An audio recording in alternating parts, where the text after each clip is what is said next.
dengan modal yang diberikan oleh Dikti itu gitu. Kalau mahasiswa sudah bisa menjalankan PKMK itu gitu, action benar, bisa mempunyai pengalaman berwirausaha gitu, kan sebetulnya lebih unggul ketimbang hanya kuliah saja mendengarkan, mengerjakan tugas-tugas dari dosen gitu. Lebih unggul yang real, mereka melakukan usaha itu. Sehingga bagi Unisma begini ini sudah cukup, justru lebih unggul ketimbang yang kuliah. Makanya bisa dikonversi dengan akademik. Gitu. Silahkan diurus di fakultasnya masing-masing. Oke, makasih. Terima kasih Pak. Sebelum saya menuju ke Ibu Dr. Haji Istroha, saya simpulkan dulu dari Bapak Badat. Jadi pertama, sebetulnya semua itu bisa berwirausaha, terutama yang berkuliah, karena dalam 4 tahun kuliah pastinya ada yang bisa dimanfaatkan. Kemudian yang kedua, uang harus bergerak jika ingin berlanjut ataupun ingin kaya, bukan hanya menabung. Karena pergerakan itu akan menimbulkan income yang positif. Kemudian ketiga, usaha terus meskipun situasi semakin sulit disebut sukses. Oleh karena itu, itulah yang dijadikan ataupun disebut wirausahawan yang sukses. Ya, terima kasih Pak Badat atas waktu dan kesempatannya. Saya pamit sekalian ya, ada rapat setelah ini. Ya, Pak, terima kasih. Matur nuwun Pak BR3. Terima kasih banyak Pak. Matur nuwun. Sama-sama Bu Yani, terima kasih. Baik, kita menuju ke pemateri berikutnya yaitu Dr. Istroha Hujiwati MP.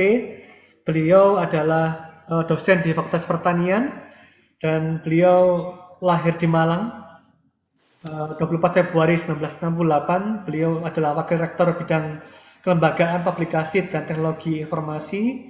Jadi publikasinya Unisma sangat banyak ini karena sentuhannya beliau juga, teknologi informasinya juga.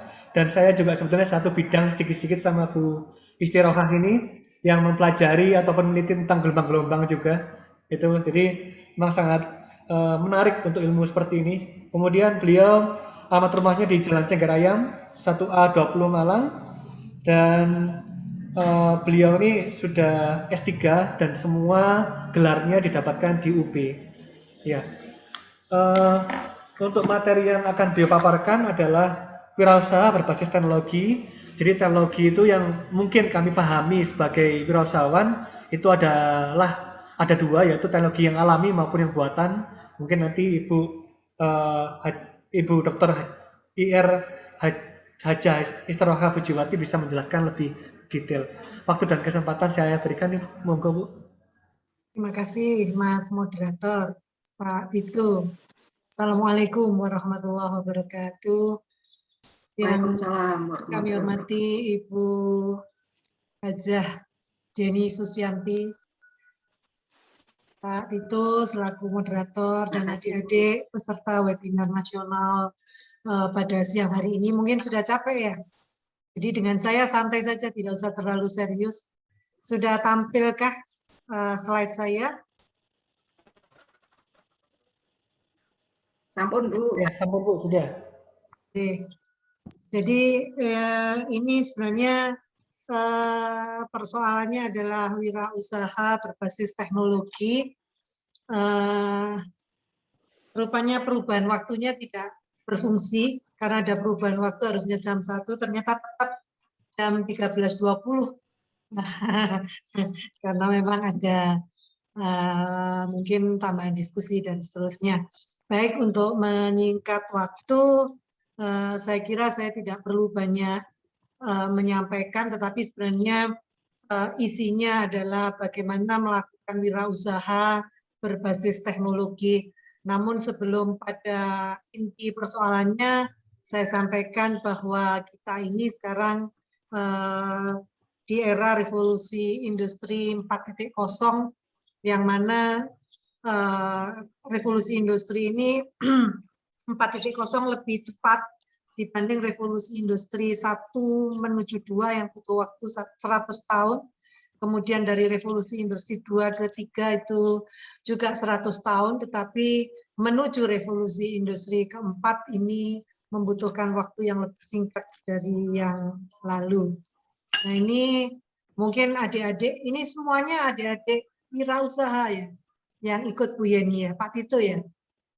Oke, saya Bu. lihat pesertanya 36 termasuk kita, tadi sempat 40 sekian.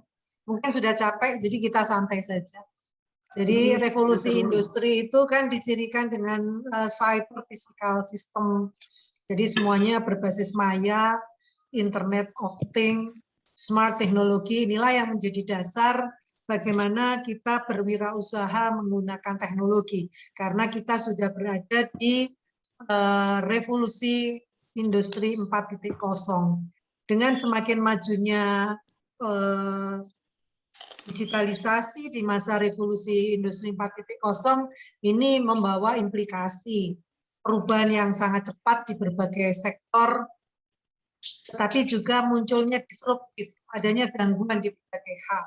Nanti akan kita jelaskan kelebihan dan kekurangan di masa revolusi industri sekarang ini. Adanya transformasi di berbagai sektor, sektor produksi, sektor manajemen, yang kita rasakan transportasi sudah banyak berubah. Kasihan kalau kita lihat line itu apa namanya, angkot itu, angkutan kota yang biru-biru itu, kalau saya lihat banyak yang kosong, ya banyak yang kosong karena sudah berubah ke Gojek, Uber, Maxim kan yang baru Maxim, kemudian Grab dan seterusnya. Ini transformasi, ada Nujek juga. Nah, itu implikasi dari revolusi industri 4.0. Nah, ini ada beberapa ancaman dan peluang dengan era baru industrialisasi digital. Disampaikan oleh Gerd Leonhardt, seorang futurist, menyatakan bahwa secara global era digitalisasi ini akan menghilangkan 1 sampai 1,5 miliar pekerjaan sepanjang tahun 2015 sampai 2025 karena digantikannya posisi manusia dengan mesin otomatis. Kalau kita lihat di Jepang pelayan restoran itu sudah pakai robot, sudah tidak pakai lagi manusia. Itu diantaranya itu. Kemudian Departemen Tenaga Kerja Amerika menyampaikan bahwa diestimasi bahwa di masa yang akan datang 65% murid yang sekarang sekolah di SD ini akan bekerja pada pekerjaan yang belum pernah ada di hari ini. Jadi akan muncul peluang-peluang pekerjaan baru. Nah, ini disampaikan peluangnya. Di era digitalisasi ini potensi memberikan net tenaga kerja hingga 2,1 juta pekerjaan baru di 2025 karena adanya tadi exponential change, jadi perubahan-perubahan yang sangat cepat. Ini untungnya juga dengan adanya transformasi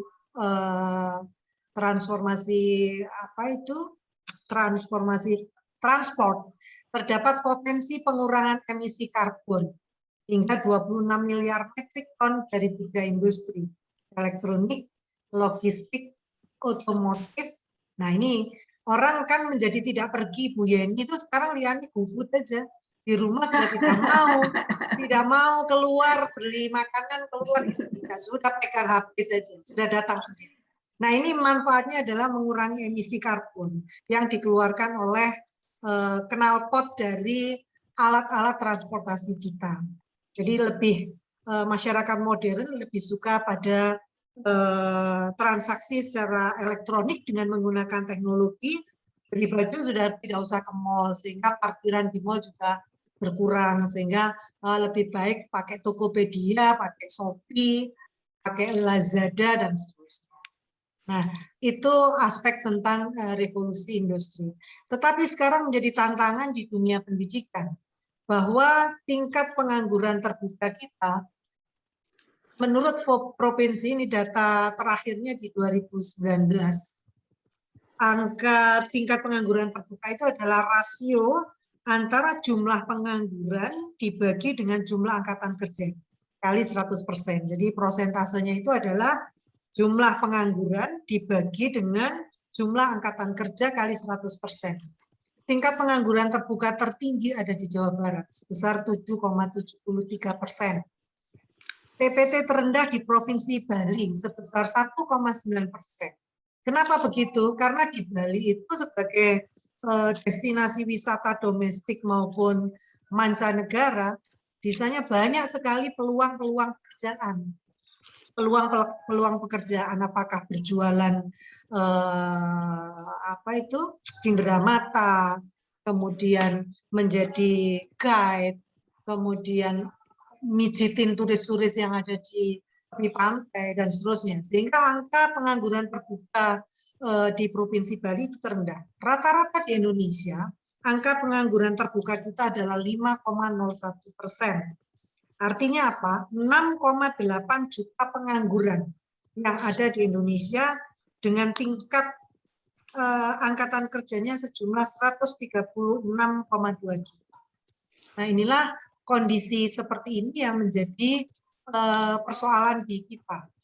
Nah, kalau kita lihat per tingkat pendidikan, menurut tingkat pendidikan, justru TPT terendah itu 2,65%, itu adalah SD ke bawah.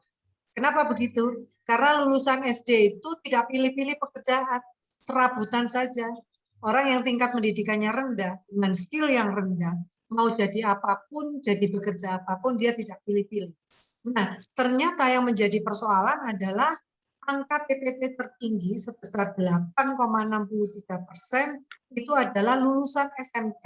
Nah, ini yang perlu kita pertanyakan, di dunia pendidikan, bahwa ternyata SMK itu kan muatan keterampilannya lebih tinggi dibanding SMA. Mereka dipersiapkan untuk menjadi siap kerja, tetapi ternyata faktanya TPT-nya lulusan SMK lebih tinggi. Nah, ini menjadi persoalan bahwa skill yang diharapkan dari lulusan SMK ternyata tidak seimbang. Jadi link and match antara kurikulum SMK dengan kebutuhan dunia kerja itu tidak link, tidak sama. Maka menurut saya entrepreneur lah yang akan menjadi pilihan. Jadi entrepreneurship ini akan menjadi sebuah pilihan. Kita tidak menjadi job seeker, tidak mencari kerja, tetapi kita menciptakan lapangan kerja. Definisi tentang entrepreneurship banyak. Ada dari Drucker, dari Suparno, yang terbaru saya mereview dari Suryana dan Bayu. Bahwa intinya adalah kemampuan untuk menciptakan sesuatu yang baru dan berbeda. New and different.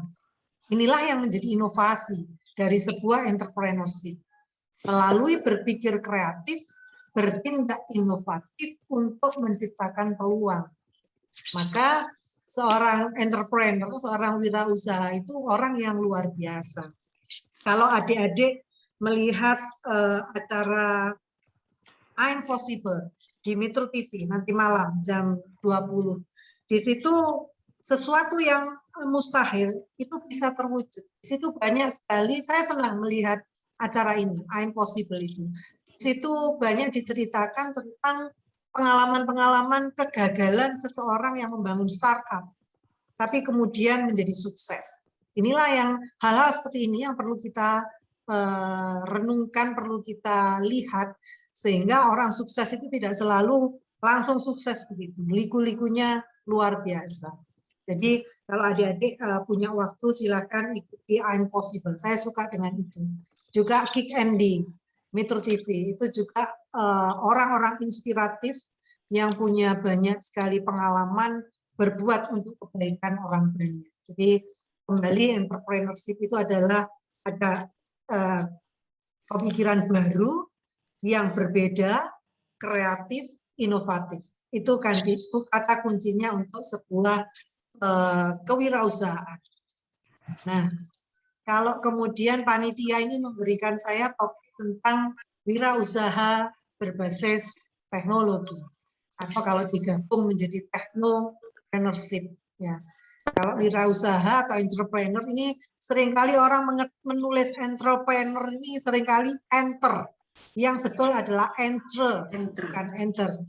Jadi orang-orang yang mempunyai kemampuan melihat dan menilai peluang-peluang bisnis, mengumpulkan sumber daya yang dibutuhkan, guna mengambil keuntungan, serta mengambil tindakan yang tepat, guna memastikan kesuksesan yang akan diraih. Nah, sedangkan teknologi adalah keseluruhan sarana untuk menyediakan barang-barang dan jasa yang diperlukan bagi kelangsungan dan kenyamanan hidup manusia. Jadi technopreneurship itu adalah wirausaha dengan menggunakan teknologi. Nah, ini tadi kaitannya dengan revolusi industri tadi, bahwa sekarang semuanya berbasis Internet of Things.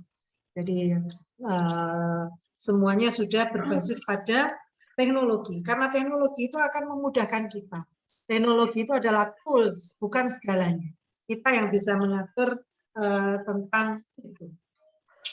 Nah, kalau kita bandingkan antara seorang pedagang dengan pengusaha atau seorang entrepreneur, ya, itu sangat berbeda sekali antara yang konvensional dengan yang sudah maju. Dari tujuannya saja sudah berbeda.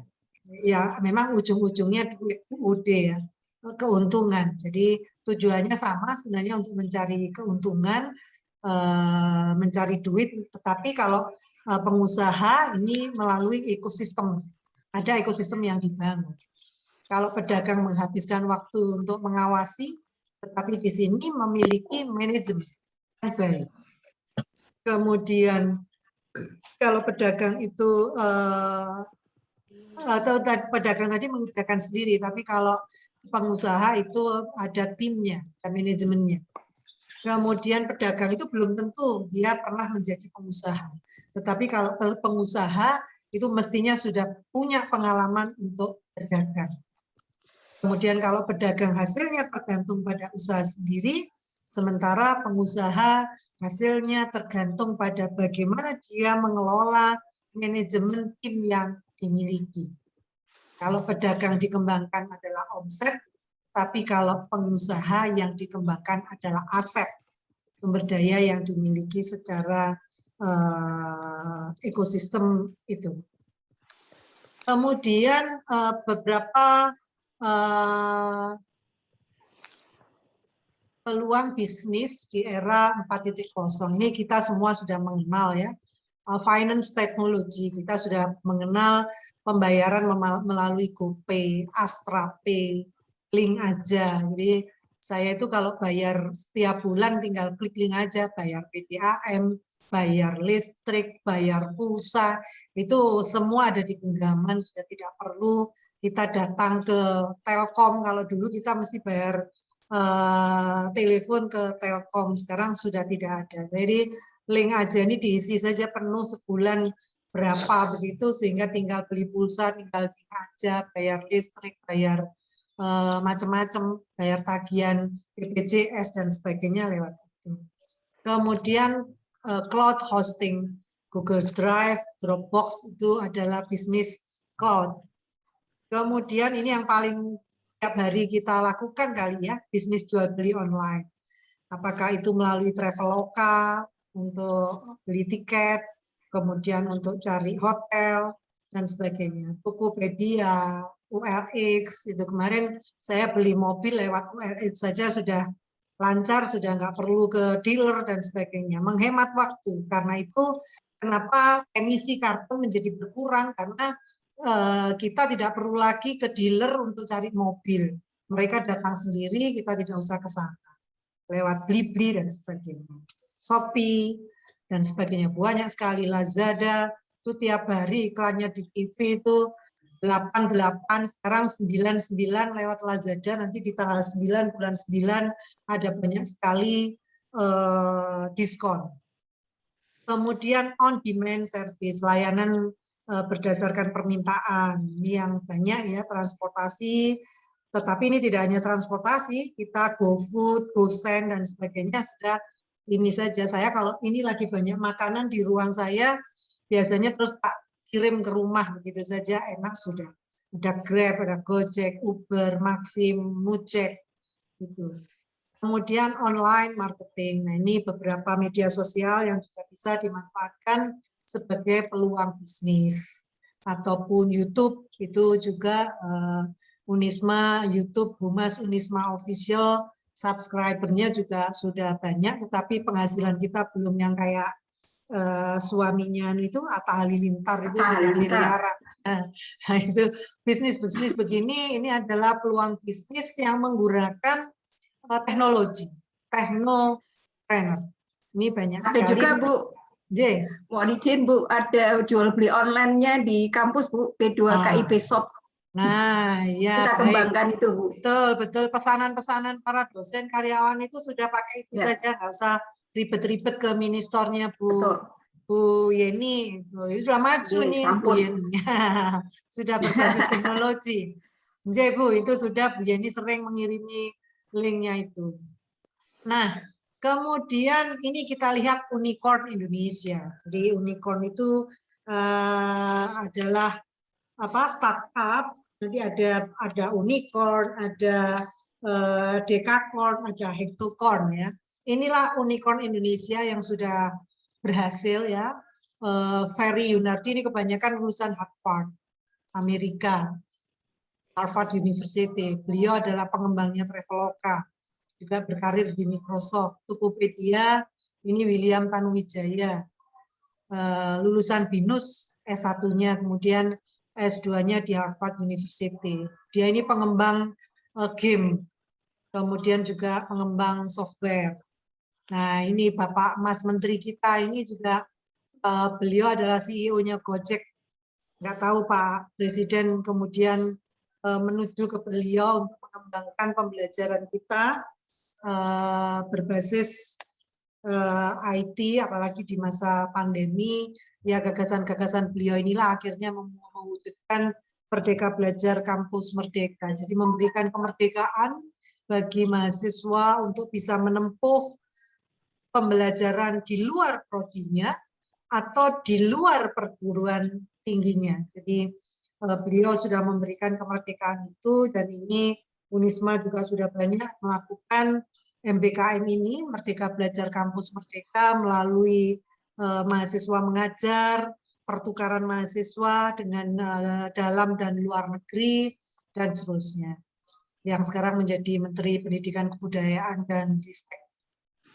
Zaki ini yang lulusan dalam negeri, beliau inilah yang mengembangkan bukalapak.com. Ini adalah contoh-contoh unicorn Indonesia. Ada ini unicorn, dexacorn, hektocorn, ini diklasifikasikan berdasarkan tingkat nilai valuasi dari perusahaan itu. Jadi startup perusahaan yang baru didirikan dan berada pada fase pengembangan serta penelitian untuk menemukan pasar yang tepat. Jadi ini perbedaannya, kalau unicorn itu masih tingkatan rendah, jadi mereka yang sudah go itu tadi sudah masih masuk di tingkatan unicorn, tingkatan rendah, karena nilai valuasinya sekitar 1 miliar dolar Amerika atau sekitar 14,1 triliun. Gojek, Traveloka, Tokopedia, Bukalapak. Sementara yang dekakorn itu yang sudah di level sedang dengan tingkat valuasi sampai 140 triliun. Jadi kalau perusahaan itu dijual nilainya adalah 140 triliun. Jadi Grab itu lebih tinggi levelnya dibanding Gojek. Saya di handphone saya pakai Grab tidak Gojek karena saya pilih yang tingkatannya lebih tinggi. Xiaomi itu dekakorn. Sedangkan hektokorn ini yang sudah tingkatan tinggi, nilai valuasinya sudah sekitar 1.400 triliun atau 100 miliar US dollar. Contoh startupnya belum ada, tetapi kalau dilihat valuasinya itu setara dengan yang dikembangkan Facebook, Google, Microsoft, Apple. Itu sudah perusahaan raksasa. Nah, terkait dengan topik-topik itu, tadi Pak Badat sudah banyak menjelaskan tentang wirausaha di level mahasiswa ya. Inilah yang perlu dilakukan oleh seorang entrepreneur. Mengidentifikasi dan mengevaluasi peluang pasar. Karena kita harus tahu bidang usaha kita apa, peluang pasarnya seperti apa. Sekarang yang banyak berkembang adalah kopi. Pesen kopi itu juga luar biasa. Anak saya kalau belajar malam itu sudah pesen kopi yang apa itu hijau itu apa namanya itu Bu Yeni, matcha apa gitu. Nah itu yang begitu itu tinggal GrabFood saja sudah datang. Kemudian menemukan solusi-solusi untuk mengisi peluang pasar. Jadi menganalisis bagaimana peluang pasar atas usaha yang kita kembangkan. Kemudian sumber dayanya apa yang diperlukan untuk menjalankan bisnis itu. Apakah sumber daya dalam manusia, SDM-nya, atau sarana prasarananya. Tetapi memang untuk wirausaha berbasis teknologi tentunya akan sangat berhubungan dengan orang-orang yang memang kalau kita tidak seperti saya tidak begitu tahu tentang teknis teknologi, tinggal kita ambil vendor saja untuk mengembangkan. Kebetulan platform IT Unisma ini akan dilakukan perubahan. Ini saya menggunakan vendor dari Siesta yang mengembangkan IT-nya di Telkom University. Jadi kemudian dari sumber daya tadi dikelola mulai dari tahap awal, karena kalau masih awal kan startup ya. Kemudian bagaimana masuk ke fase bertahan, apalagi di masa pandemi ini persaingan sangat ketat, supaya survive itu bagaimana kita melakukan pengelolaan sumber daya yang kita miliki, apakah itu dalam bentuk SDM ataupun perlengkapan-perlengkapan lain yang kita miliki, sehingga bisa menuju ke fase pengembangan atau ekspansi. Kemudian mengelola risiko-risiko yang berhubungan dengan bisnis tersebut. Jadi manajemen risiko itu juga harus kita perhatikan. Jadi bukan berarti orang-orang yang sukses itu tanpa kegagalan, tetapi mereka belajar dari risiko-risiko yang telah dihadapi untuk kemudian dia bisa survive dan kemudian mengembangkan bisnisnya. Nah, ini tahapan untuk mengembangkan jiwa entrepreneurship. Yang pertama adalah internalisasi. Jadi kita mesti melakukan muhasabah ya. Kita melihat diri kita. Kita punya pengetahuan sejauh mana tentang entrepreneurship ini. Kemudian memahami medan usaha yang akan kita kembangkan. Apakah di bidang beverage, apakah makanan, ataukah pakaian, dan sebagainya. Tentu orang berusaha melakukan wirausaha di bidang makanan tentu sudah tahu resikonya. Resiko misalnya tidak habis, itu mesti dihitung resiko yang ini beda dengan baju ya. Saya kebetulan kerjasama dengan Mayang Collection, itu kalau pakaian begitu tidak resiko. Sembako misalnya pengadaan sembako tidak terlalu resiko dibanding dengan food and beverage itu. Kemudian merubah paradigma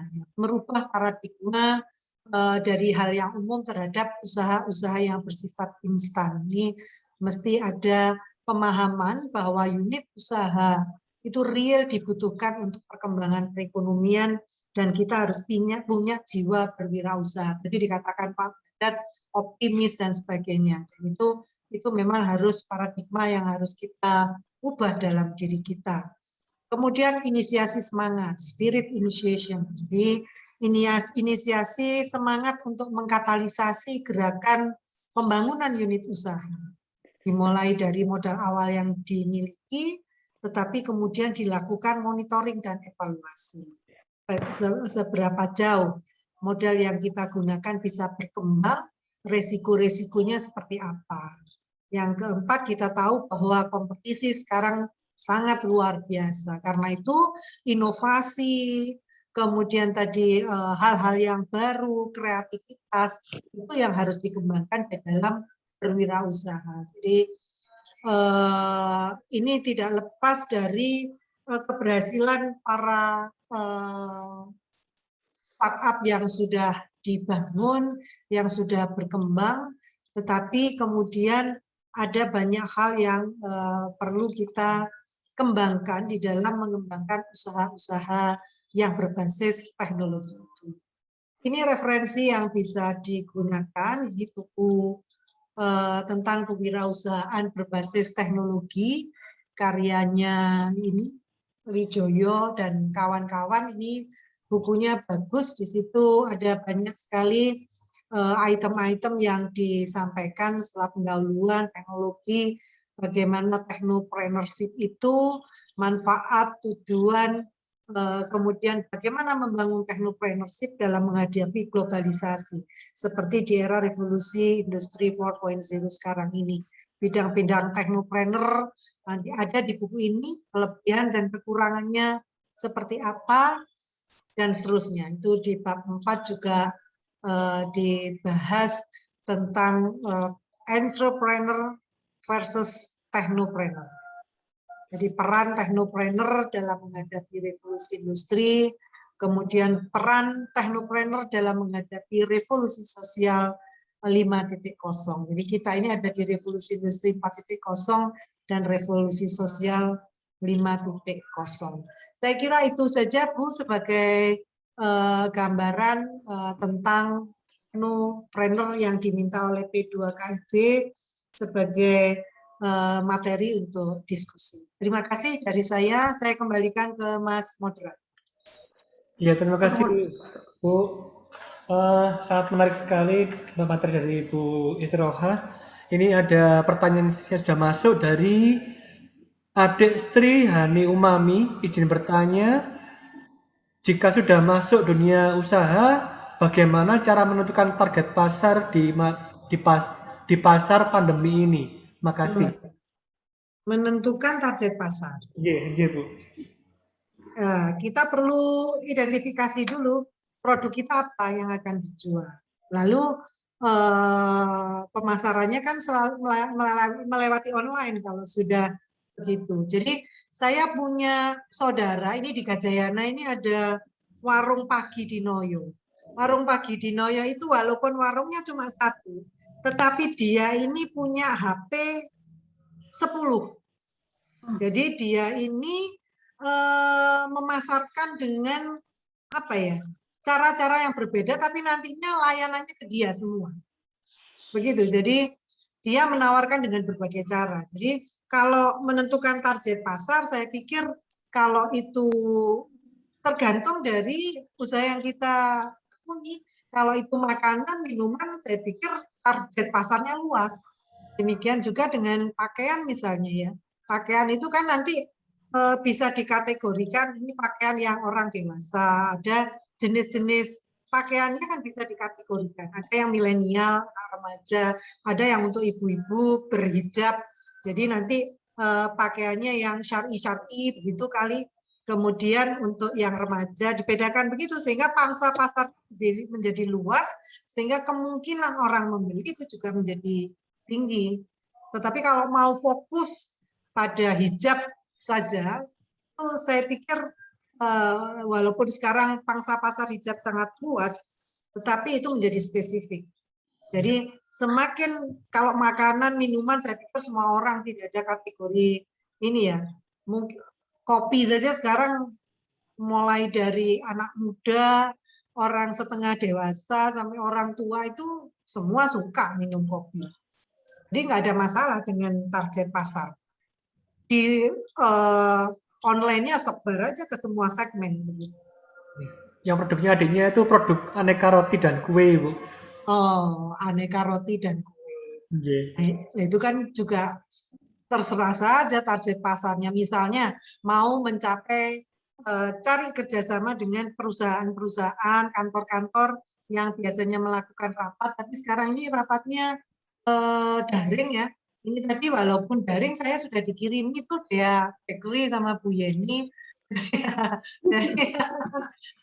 Jadi dengan perusahaan-perusahaan, dengan kantor yang membutuhkan itu jalinan itulah, jaringan itu yang perlu dibangun. Jaringan ini yang perlu dibangun. Jadi cari jaringan-jaringan yang instansi. Kalau instansi kan skala besar. Kalau perorangan itu jelas tidak banyak nanti kalau perorangan. Tetapi kalau dengan perusahaan jumlahnya banyak, tetapi nunggu event kan begitu. Jadi bebaskan saja target pasarnya supaya lebih beragam, tetapi bisa difokuskan pada link kerjasama yang dibangun. Kerjasama yang dibangun itulah yang penting untuk menjamin stabilitas pemasaran dari produk yang dijual. Itu saya kira. Ya baik Bu, terima kasih banyak Bu masukannya. Jadi ini bisa jadi masukan yang baik untuk di Hani tadi ya.